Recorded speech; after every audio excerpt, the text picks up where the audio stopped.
साथ विभा उपाध्याय और अपना बिहार के इस बुलेटिन में आपका बहुत स्वागत। बड़ी खबर इस वक्त कोरोना से जुड़ी हुई, जिसमें बिहार में 97 नए कोरोना पॉजिटिव मरीज सामने आए हैं। आज मरीजों का आंकड़ा अब इस तरह बढ़कर 6043 तक पहुंच चुका है। अब तक 34 लोगों ने संक्रमण की वजह से अपनी जान गंवाई है। 6043 तक अभी आंकड़ा पहुंचता हुआ, और सिर्फ अगर आज की बात की जाए तो संक्रमित मरीजों की संख्या जिस तरीके से लगातार बढ़ती हुई, इसमें प्रवासी मजदूरों की संख्या सबसे ज्यादा है और आज 97 नए मामले सामने आए हैं।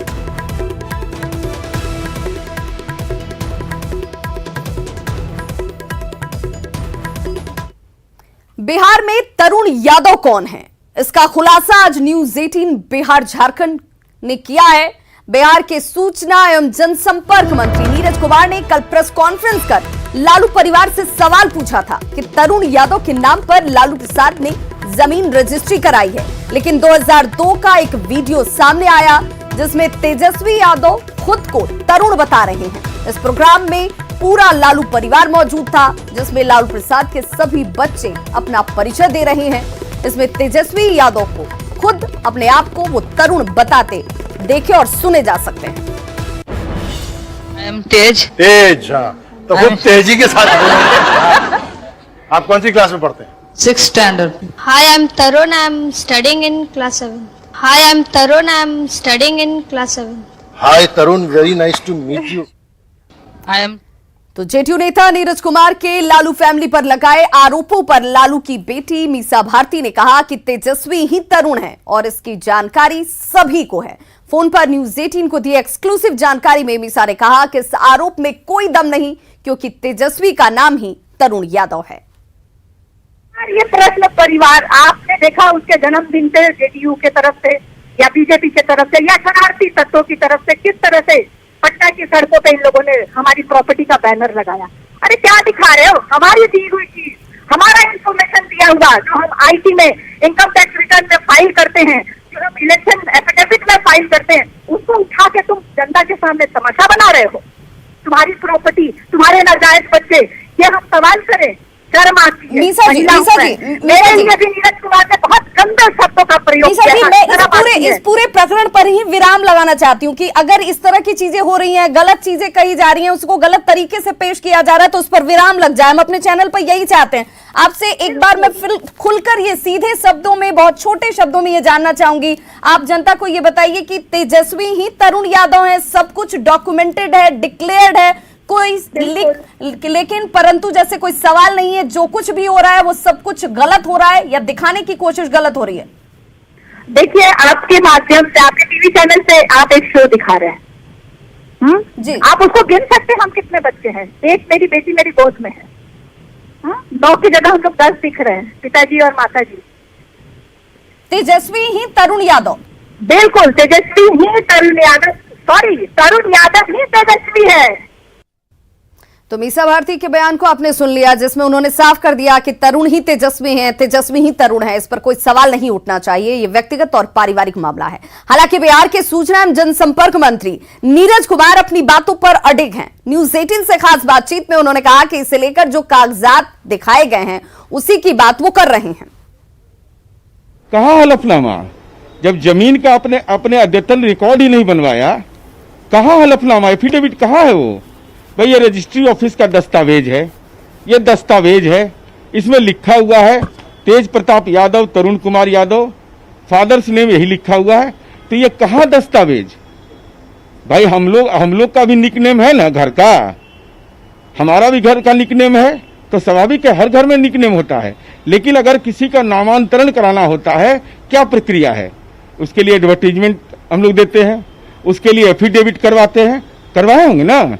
अगर जमीन आपने लिया तो ये जमीन अगर आप कह रहे हैं निक नेम के नाम पर है, तो उस जमीन का आप ये ट्रांसफर कराइएगा ना, जो सही नाम है, उसके लिए दस्तावेज दीजिएगा ना आप, कि नहीं दीजिएगा? आखिर आप चाहते क्या है? मीसा भारती लगातार इस बात की सफाई दे रही हैं, तेजस्वी यादव गोल मोटल बात बोल रहे हैं इस पर। क्या तेजस्वी यादव से, मीसा भारती से कोई सवाल आप सीधे अगर आप जानना चाहते हो तो आप क्या जानना चाहते हैं? क्या जिस तरीके से नाम को लेकर जो सफाईनामा सामने आ रहा है, क्या इस दस्तावेज को लेकर, जिस पर आप आरोप लगा रहे, इस दस्तावेज को लेकर क्या सीधे तौर पे आप कहना चाहेंगे? असत्य न बोलें, एक असत्य बोलिएगा 100 असत्य बोलना पड़ेगा। सच को कबूल करिए कि ये गुनाह हो गया।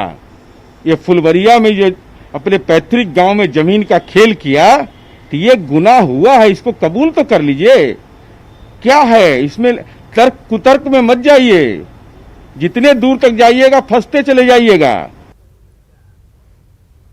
तो देखिए, आज तेजस्वी यादव भी सामने आए और इस मसले पर उन्होंने अपनी बात भी रखी। मंत्री नीरज कुमार के आरोपों पर उन्होंने कहा कि मुख्यमंत्री नीतीश कुमार को सब कुछ पता है, उनका नाम तरुण है, ये वो जानते हैं या नहीं जानते हैं, ये तमाम चीजें उनसे जरूर पूछी जानी चाहिए।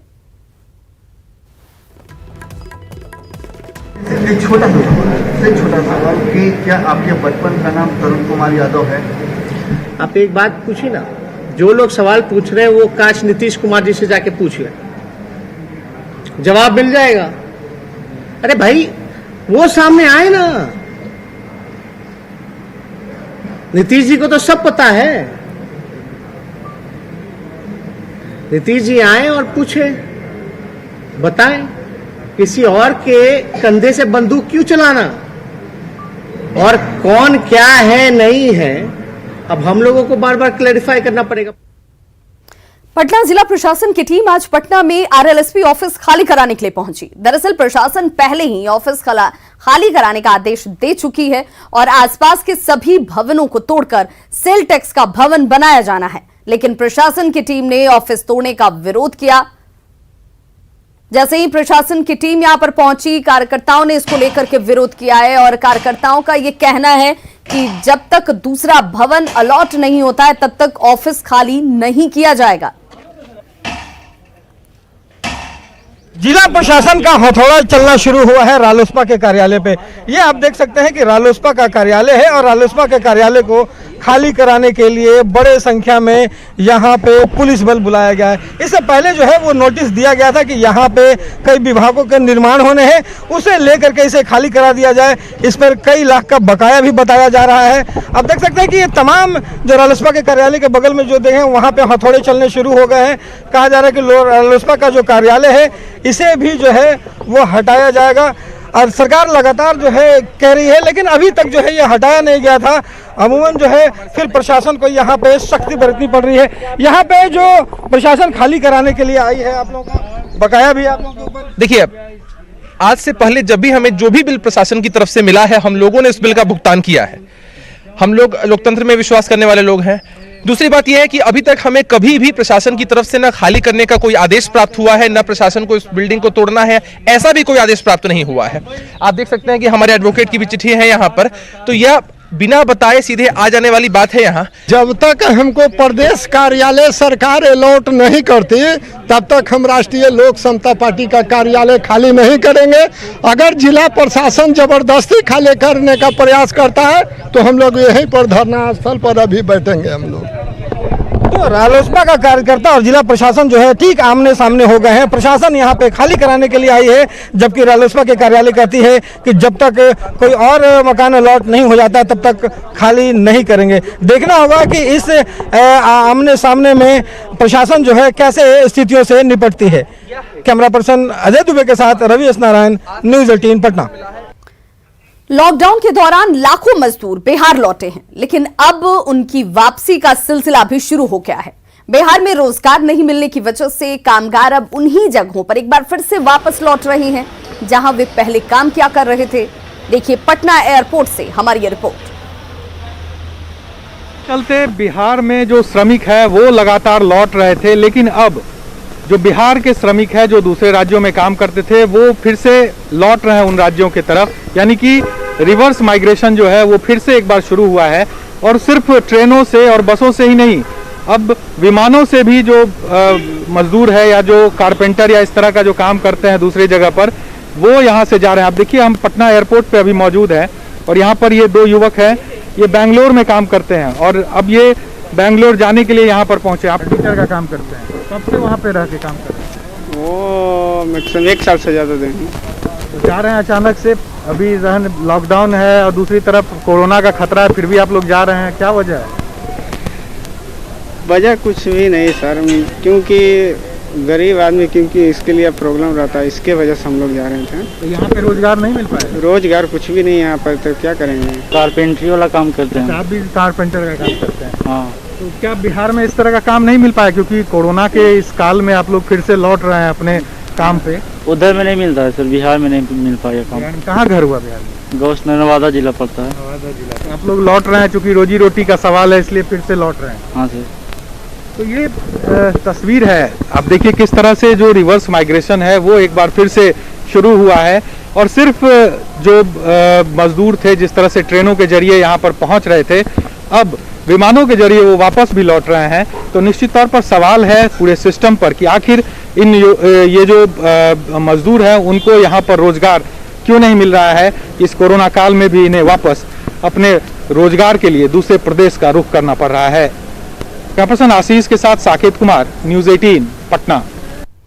बिहार विधानसभा चुनाव के लिए सीएम नीतीश ने कार्यकर्ताओं को रोजाना 90-10 का फॉर्मूला सुझाया है उन्होंने। और इस 90-10 के फॉर्मूले को हम आपको बताते चलें।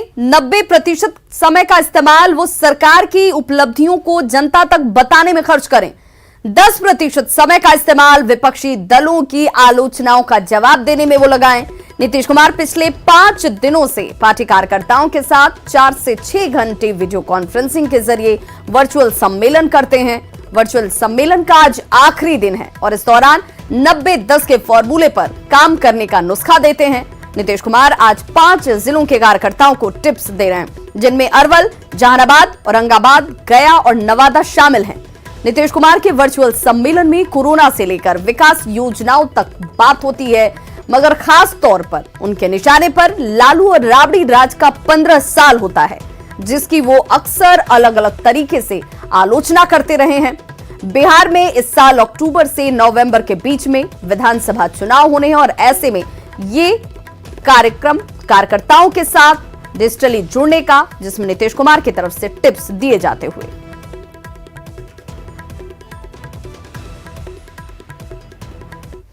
चुनाव में कुछ महीने का ही वक्त बचा है। सभी दल तैयारियों में जुटे हुए हैं, लेकिन कांग्रेस दफ्तर में सन्नाटा पसरा है। मुजफ्फरपुर कांग्रेस दफ्तर में पिछले एक हफ्ते में औसतन 20 कार्यकर्ता पहुंच रहे हैं। पिछले 30 सालों में मुजफ्फरपुर में कांग्रेस का एक भी विधायक नहीं चुना गया है, लिहाजा संगठन थोड़ा कमजोर जरूर है।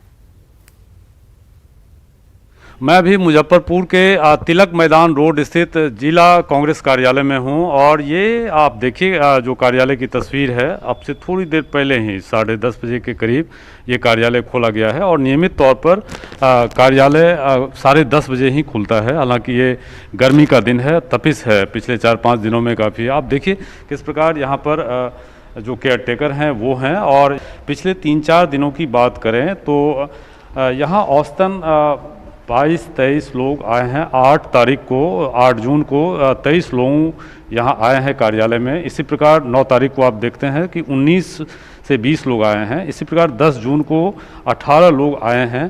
तो आज देखिए 11 जून यानी एक दिन पहले 17 लोग कांग्रेस कार्यालय में आए हैं। तो मुजफ्फरपुर में 11 विधानसभा क्षेत्र है और यहाँ पर कांग्रेस इस बार 5 सीटों के लिए दावेदारी कर रही है, लेकिन जो लोगों का आना जाना है उस हिसाब से संख्या नहीं है। पिछले 30 सालों से मुजफ्फरपुर क्षेत्र में कोई भी कांग्रेस के विधायक नहीं हुए हैं। 90 में अंतिम बार रघुनाथ पांडे, जो कई बार मंत्री भी रहे बिहार सरकार में, वो यहाँ से चुनाव जीते थे। और 1984 में LP शाही, जिनका देहावसान कुछ दिन पहले ही हुआ था, वो यहाँ से जीते थे 84 में। तो कुल मिलाकर 84 और 90 के बाद कोई भी प्रतिनिधित्व कांग्रेस का यहाँ नहीं हुआ, जबकि मुजफ्फरपुर को कांग्रेस का एक सेंटर माना जाता है और बड़ा सा यहाँ कार्यालय भी है। अक्सर यहाँ जिलाध्यक्ष आते हैं, जैसा लोग बता रहे हैं। कितने बजे कार्यालय खोले हैं? जी 10 बजे। 10 बजे जी। कितने लोग आ रहे हैं? 20 आदमी, 25 आदमी, 22 आदमी, 17 आदमी, 18 आदमी। जिला तक डेली आ रहे हैं। रजिस्टर पर हमने देखा है कि पिछले 7-8 दिनों में औसतन 15 से 20 लोग आ रहे हैं। 11 विधानसभा क्षेत्र है और इस बार 5 विधानसभा क्षेत्र के लिए महागठबंधन के तौर पर कांग्रेस ने तैयारी कर रखी है और पिछले 30 साल से कोई भी कांग्रेस का प्रतिनिधित्व इस क्षेत्र में नहीं हुआ है। ऐसे में कांग्रेस सांगठनिक तौर पर थोड़ी कमज़ोर अब भी दिख रही है, लेकिन कोरोना संकट और दूसरी वजहों से, जबकि चुनाव 3.5 महीने ही बीता है, कार्यालय में उस प्रकार की गहमागहमी फिलहाल मुजफ्फरपुर में दिखाई नहीं पड़ रही है। कैमरामैन संजीव के साथ प्रवीण ठाकुर, न्यूज 18 मुजफ्फरपुर। भागलपुर में कांग्रेस दफ्तर में रंग रोगन का काम चल रहा है। कोई नेता तो नहीं मिला, एनएसयूआई के कुछ कार्यकर्ता जरूर मिले। देखिए हमारी ये रिपोर्ट।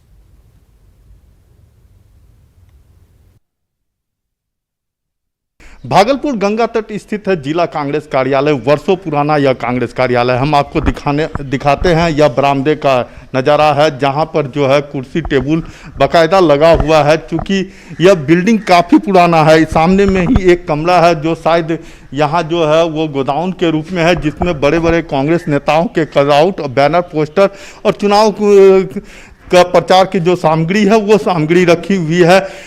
यहाँ पर जो है आप देख सकते हैं स्थानीय विधायक से लेकर राष्ट्रीय स्तर के जो भी नेता हैं या पूर्व प्रधानमंत्री हैं उनके बड़े बड़े कटआउट रखे हुए हैं। क्योंकि अभी जो है यहाँ रंग रोगन का काम चल रहा है, मरम्मती का काम चल रहा है बिल्डिंग का। विश्वविद्यालय उपाध्यक्ष हैं एनएसयूआई का। आप लोग यहीं रहते हैं? जी, हम लोग अभी तो यहीं रह रहे हैं। तो यहाँ कार्यालय में क्या होती है? मीटिंग वगैरह होती है? मीटिंग तो होती ही है, मंथली मीटिंग हो जाती है लोग। तो लास्ट समय कब मीटिंग हुआ था? लास्ट समय 7 दिन पहले हुआ था। लास्ट मीटिंग लगभग 6-7 दिन पहले, जिसमें हमारे अध्यक्ष शाह अली सज्जाद और भी बड़े नेता परवेज जमाल और भी। कार्यालय खुलते हैं यहाँ? कार्यालय खुला रहता है। जैसे अभी हम लोग हैं तो यहाँ हम लोग कुछ लड़के हैं, जैसे ये एनएसयूआई से हम लोग कार्यकर्ता हैं, तो कार्यालय खुला हुआ है। सारा काम वगैरह जो है यहाँ होते रहता है। जैसे कोई अगर कोई आया इस तरह से काम है तो हम लोग अध्यक्ष से कांटेक्ट करेंगे। अध्यक्ष हमारे साथ मार्केट में हैं तो उनको बताएंगे कि ये जैसे अभी आप हम लोग से कम्युनिकेट कर रहे हैं तो ये जानकारी हम लोग उनको पहुँचाएंगे। अगर ऐसा इमरजेंसी। कांग्रेस सेवा दल से भी यहाँ लोग रहते थे? कांग्रेस सेवा दल से अभी यहाँ कोई नहीं है। ये जो कमरा देख रहे हैं ये है यूथ कांग्रेस के विधानसभा अध्यक्ष सुमित कुमार के लिए यह कमरा है, कार्यालय है उसका।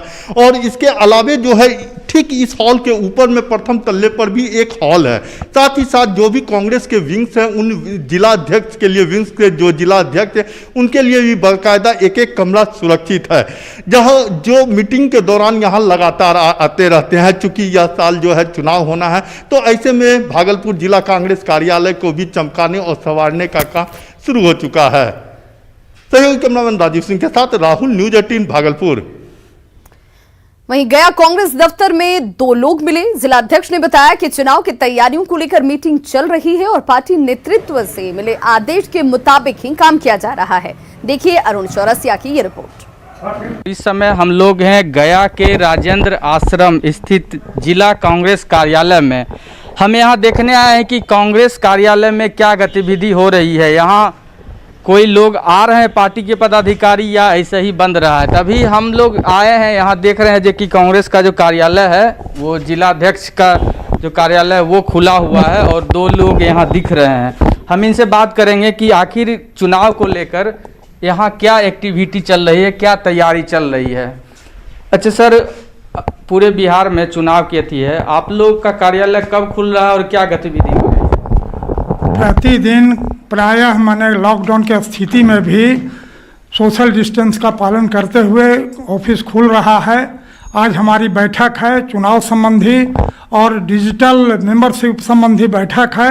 हमारा पंचायत स्तर पर, बूथ स्तर पर हम लोगों का धरना कार्यक्रम चल रहा है। उसकी तैयारी हेतु प्रखंड प्रभारियों की और जिला कांग्रेस कमेटी के पदाधिकारियों की आज बैठक हम बुलाए हुए हैं। पार्टी के निर्देशानुसार शहर से, जिला से लेकर पंचायत स्तर तक जो भी निर्देशित कार्यक्रम आया है उसके अनुसार हम लोग काम में जुट जाएंगे। तो अभी यहाँ 2 लोग जिलाध्यक्ष समेत 2 पार्टी के पदाधिकारी हैं और आज इन लोगों ने कहा है कि एक खास मीटिंग रखी गई है प्रदेश के नेतृत्व का जो आदेश है उसके आधार पर, और आगे की रणनीति जो वहाँ से बताई गई है उस पर चर्चा की जाएगी। सहयोगी विपिन के साथ अरुण चौरसिया, न्यूज 18 गया। पूर्णिया में भी कांग्रेस दफ्तर में सन्नाटा ही नजर आया। बड़ा परिसर और भवन होने के बावजूद यहां कोई नहीं था। ऑफिस परिसर में अतिक्रमण कर लिया गया है और असामाजिक तत्व भी यहां घूमते रहते हैं। देखिए ये रिपोर्ट। यह है पूर्णिया का गोकुल कृष्ण आश्रम यानी जिला कार्यालय। यह जिला कार्यालय आज पूर्णिया जिले का भले ही है, लेकिन इतिहास में यह पूरे अभी जो पूर्णिया प्रमंडल है उसके सभी जिलों का कार्यालय होता था। इसका इतिहास बड़ा ही अच्छा है, लेकिन जो वर्तमान है वह आप देख रहे हैं कि यहाँ कोई आता नहीं है। ज़िले के 2 विधायक हैं कांग्रेस के, लेकिन शायद ही कभी उनको यहाँ किसी बात को लेकर के मीटिंग करते देखा गया हो। इससे पहले भी यहाँ के संचालन को लेकर के कई तरह के सवाल हैं और खुद जिलाध्यक्ष ने भी कई तरह की यहाँ मदद के लिए प्रशासन से मांग की है। और कांग्रेस कार्यालय की स्थिति ये है कि जब भी कोई बड़ी बात होती है या कोई ऐसी गतिविधि होती है तो यहाँ कुछ लोग आते हैं, लेकिन प्रायः यहाँ जो दैनिक गतिविधियाँ हैं वो नहीं हो पाती हैं। और इस कांग्रेस कार्यालय का परिसर भी काफ़ी अच्छा है, जिसका उपयोग लोग करते रहते हैं। और कांग्रेस ऑफिस भी इस परिसर का उपयोग किराए पर लेकर के भी देती है दोनों लोगों को उपयोग करने के लिए। तो परिसर जितना बड़ा है उतना इसका वर्तमान जो गतिविधियां हैं उस हिसाब से नहीं हो रही हैं, और ये दशकों से ऐसा हो रहा है। अब देखना यह है कि आने वाले चुनावी गतिविधियों में इस कांग्रेस कार्यालय का क्या हाल होता है और यहाँ से किस तरह की गतिविधियां चलती हैं। लेकिन जो फिलहाल इतिहास जो था और जो वर्तमान है वो हमने आपके सामने रखने की कोशिश की है। अब मौजूदा समय चुनाव के हैं, फिर देखते हैं कि इस कांग्रेस कार्यालय की गतिविधियाँ किस तरह से होती हैं। कैमरामैन मनोज के साथ राजेंद्र पाठक, न्यूज़ 18 पूर्णिया। तो खबरों का सिलसिला लगातार जारी, आप देखते रहिए न्यूज़ 18 बिहार झारखंड।